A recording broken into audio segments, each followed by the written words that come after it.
Very successful year so far, with Laois Hurling having won promotion back to Division 1B at the first attempt, and a somewhat surprising championship victory over Antrim 2 weeks ago in Portlaoise. They were at home again today, but this time to neighbours Carlow. Watching was Pádraig Lodge.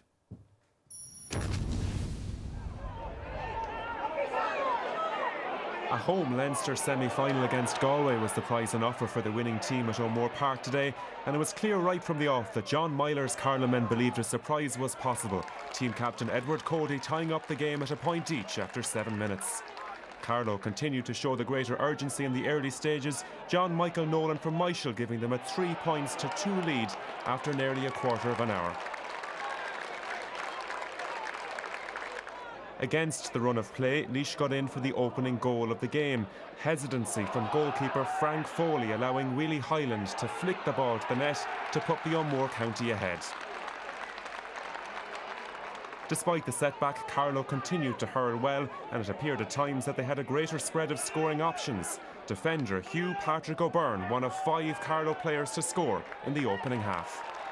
Laois steadied the ship on the run to half-time with 3 points in a row. Stephen Picky Marr bringing his first half tally to 6 points, and at the break it was Laois ahead by 1-7 to 7 points.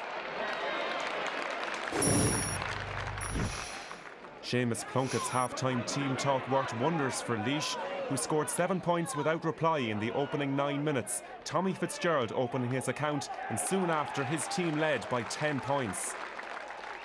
3 Marty Kavanagh frees kept Carlow in touch, and Edward Cody, who was now operating at wing back, reduced the deficit to 6 points. But Laois continued to close out the game, and midfielder Joe Fitzpatrick from the Rathdowney Earl Club was on target with this long-range effort.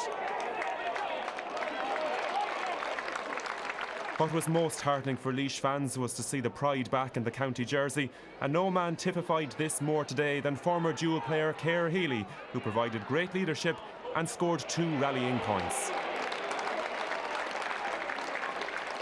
The sight of Zane Keenan back in a Laois jersey is a big lift too, and the Camross clubman buried this 20-metre free to put Laois ahead by 2:16 to 11 points. And things got worse for Carlow. Shane Kavanagh let his frustration get the better of him here, and he was dismissed on a straight red card. And keep an eye on the bottom right of the screen. Jack Kavanagh hit Cahir Healy from behind. He gets a second yellow followed by a red, and Carlow were 2 men short. In fact, Carlow subsequently went down to 12 players, with Paul Cody sent off on a straight red for an off-the-ball incident, and Laois sub Bill Duggan rounded off the scoring to complete an 11-point victory. So after some of the most turbulent years in their hurling history, Laois are through to a first Leinster semi-final since 2005. It ended Laois 218, Carlow 13 points. We weren't happy with the performance, particularly in the first half. We had to really rate our game there in the second half, particularly the first 10 or 15 minutes of the second half. But I felt when we did, and particularly around the middle third, and we drove into the match there, I think it made a big difference to us. And the score started to come at that stage, and we probably pulled a little bit away there early in the second half.